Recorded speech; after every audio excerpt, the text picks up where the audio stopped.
You know, on one of my vlogs, it said these full-on brakes were just about silent.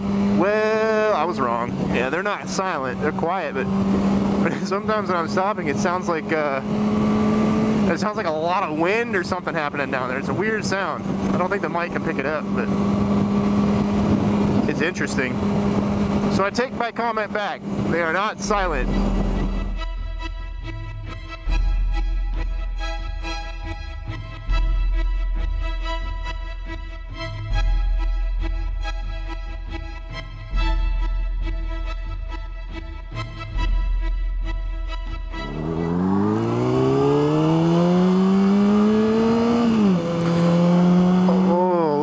Nice it is. Fall has arrived, which is great. It means there's good weather. It's cooling down a little bit. But the only problem is, at least out here, is the wind. The wind starts to pick up now. All that wind we didn't get in the dead heat of summer picks up in fall. I don't know if you can see the grass is how it's getting blown pretty good. So today we have about a steady 15 mile per hour wind with 21 mile per hour gusts, which makes it really hard to ride. And that was one of the biggest obstacles I had to overcome when I learned how to ride, was the wind. I would much rather ride in the rain than in the wind. I've never been a fan of wind, even in cars. I just don't like it. But on a bike, it's a lot different, because you really get blown around on a bike. Depending on your bike, you can get blown out more than others. Like my neighbor's got a Fat Boy, and he can get blown 2 whole lanes unexpectedly.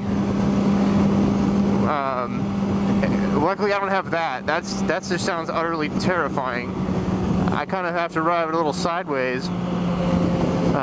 The full fairings really help in the wind when you have a full fairing bike. I have some friends without them, some naked bikes, and wind is terrible on that.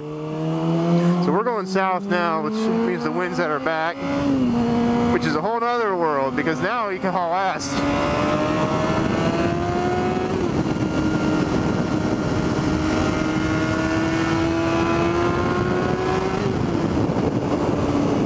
We're not gonna haul ass anymore.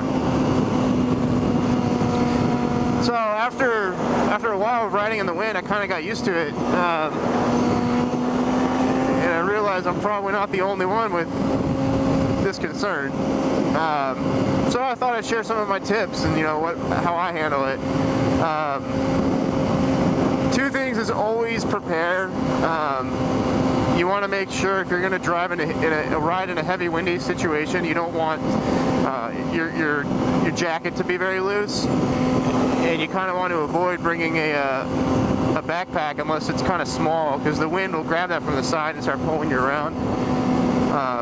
So prepare before you go out. Just always check the weather. But once you're in it, you can't really control what direction it's coming at. It's obviously a lot easier to ride when you're going straight at it, or if it's at your back, it's much easier to ride in it. But you can't control that unless you can change the direction you're riding or the route you take. Then you can, but I wouldn't count on it. But you also need to just accept the fact that it's going to blow you around. It's going to really knock you. If you have a heavier helmet, if you have a lighter helmet, it's going to kind of bob your head around a little bit more. But there's no getting around it. It's going to blow you around. But what you want to do is you want to make sure that it blowing you around doesn't translate into you moving the bike around, because that's how you get into trouble. You want to try and keep the bike as steady as possible. So if you get a crosswind like I'm getting right now from that bridge, you kind of want to move independently of the bike. Don't get blown all the way off, obviously, but kind of let your body move so that it doesn't tug the bike. That way your bike stays in a straight line. And it's really foreign when you first experience it. It's a really weird situation, because a lot of the times you'll end up going straight down the road, but it feels like your bike is at a 45-degree angle into the wind. It's not the most fun, but it's not really terrifying. It's just weird. But you kind of got to get used to it. You have to experience it in order to actually learn it. So if you know of a windy day coming up soon, go ahead and jump on out there, see what it's like. I know when I first started riding, I would stay home. If it was too windy, I would take the car. But that hasn't always been an option for me, so I had to learn. But it's not too bad. And if you have a super sport or a sport bike, I've noticed that I mean, obviously when you get stuck in a headwind, you just duck down and you're good. The wind goes right over you. But the fairings, the faster you go, the fairings kind of keep you straight. So if you get a little scared on the highway, and instead of doing 65, you're going to do 50, you're going to get knocked around more.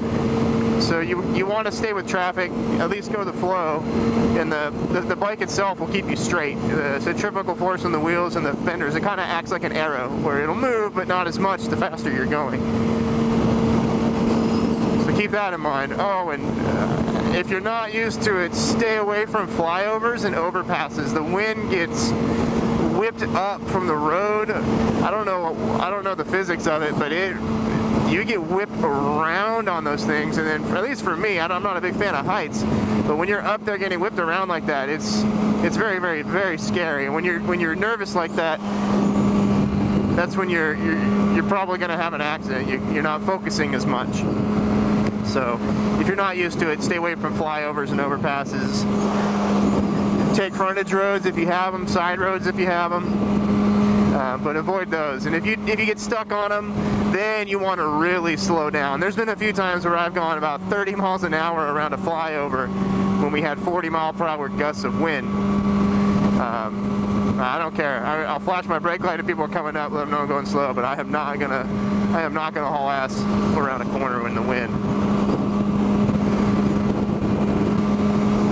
I really need to find a better route to work. I'm sure anybody watching this is like, it's the same road again, here we are on Mopac. Yeah, I know. I'll mix it up, I promise. I'll find a way. Once they open up my back roads, then I'll be taking different roads every day.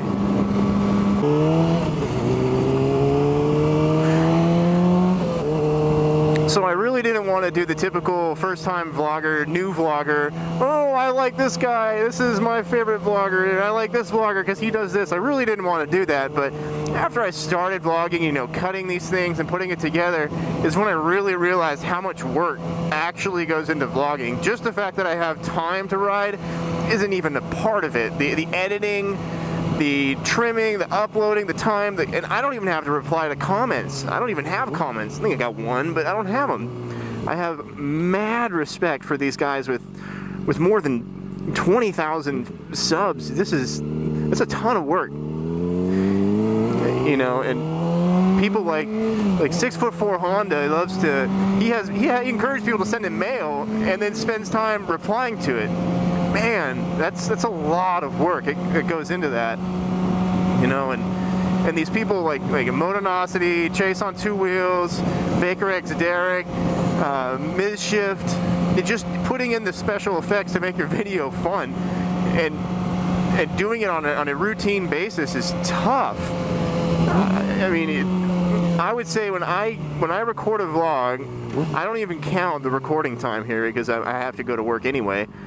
But once I get the files and everything, I mean, and I'm not even good, and it takes me at least a minimum of 2 to 3 hours before I even start putting it up on YouTube. And then my internet sucks, and then there's another hour. But mad respect for those guys.